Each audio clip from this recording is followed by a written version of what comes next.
Na na na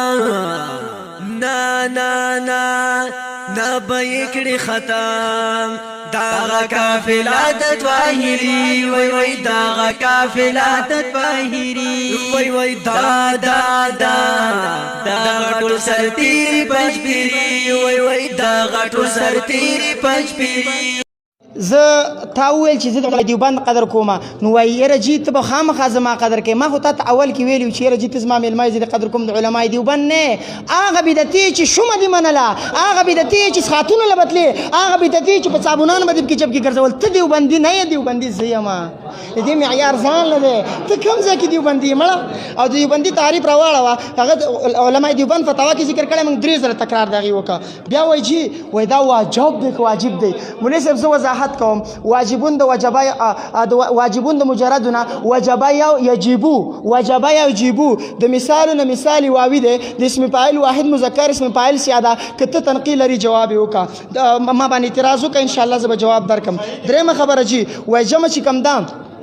وای جمع کې ډیر راځي کې لګ راځي نو دا پته تعالی نشته چې جمع کې ډیر راځي کې لګ راځي مازه بالکل مفلوج دی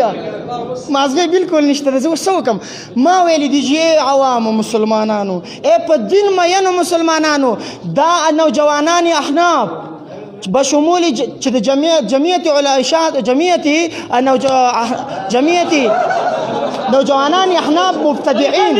بدتيان مبتدعين چې توجه کوي دا ورا کماله دا ورا کا ازما سبقت لسانی منو توجه ټیم بان کا دا سکی انسان حق دی قرآن فرمایي وخلق الانسان ضعیفا انسان کمزور دی کمان استاد غندن میر شنو څه چل دی زمونږ اهل سنت والجماعت خپل نظر دی خو متوجه کا سر دې کته کړه ته زما په عقیده څه پوه شي زمونږ اهل سنت والجماعت علماء دیوبند اشاعت التوحید والسنه دعوی تقابلی دا والله کې ته بدیم پوهیږي خو ته په سبب ته ما ته ملګری وای دا دعوا ته ګرانه کا نو مال یې پوهې کوي به بيسوکا په دې خو 3 ورځې اوړيږي نو دې د وجنه مې لګا اسانه لیکل کې ګرانه وکړه ان شاء الله چې تختې وا چې نوجوانان احناف چې ترجمانان د جمعیت علماء اسلام دي ترجمعیت علماء اسلام دي د اصاغر او کابرو د غړو د غټو د نارینه او زنانو په مرتبه د بشرط لاکی شرکی او بدعي مفضي الى الشرك دي د مخکې څه تنقیح کوي ماشاء الله زور د تنقیح ته وګورئ وای شرک بدعت کېدل شي دا وسه یو سړی دی په کې بدعت دی او هغه بدعت اعتقادي دی نو ولې دا شرک نه دی مفضي الى الشرك دی کوم بدعت چې هغه په تا کې موجود دی د رسول الله صلی الله علیه وسلم نه قول دی نه تقریر دی نه پیل دی نو محترمه دا ستا د دې د وجې نه دا ستا شرکي عقیده بدعت نه ګرځي بدعت ګرځي دا خو ستا مخترع عقیده ده بیا چې دا ذکر کوي وایي ټیم مړه کوي هلکه زه ټیم ډوکم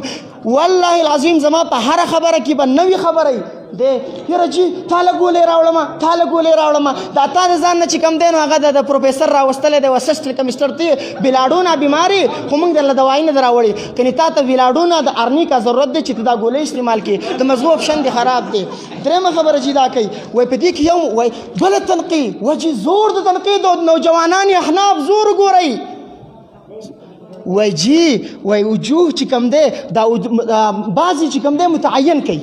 وای دا بعضې متعین کوي یاره جی په دې کې د دې نه نوره واضحه کېدلی شي موږ وایو چې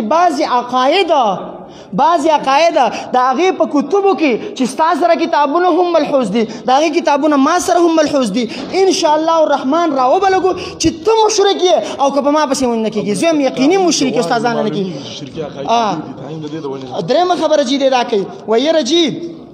وجوه دې لپاره متعین کوي نو دا خو مبادی دي ما سره تحریر تقرر د دعوی وکړه مبادیاتو کې یو د صدر مناظر منصب دا دی چې هغه خپل چې کوم دی نو هغه تحریر د دعوی سره تقریر دعوی نه کوي ای مسلمانانو ای غیرتی تحریر می دا دی تقریر می لزله وې نو نور زه څه وکړم نور یې په مزغو کې خودن نه کې خودلی نشم علم ورسره نشته دی درېیمه خبره جي که نور زیادت غواړي که نه نو حکم پې واوره د بعضو عقایدو د وجې نه د دوی هیڅ عمل عند الله انفرادن قبول نه دی لا صوما ولا صلاة ولا زکاة ولا نفله نه د نفل قبول دی نه د صلات قبول دی نه د صوم نه د حج قبول دی ګرځاسي هباء منصوره عاملة الناس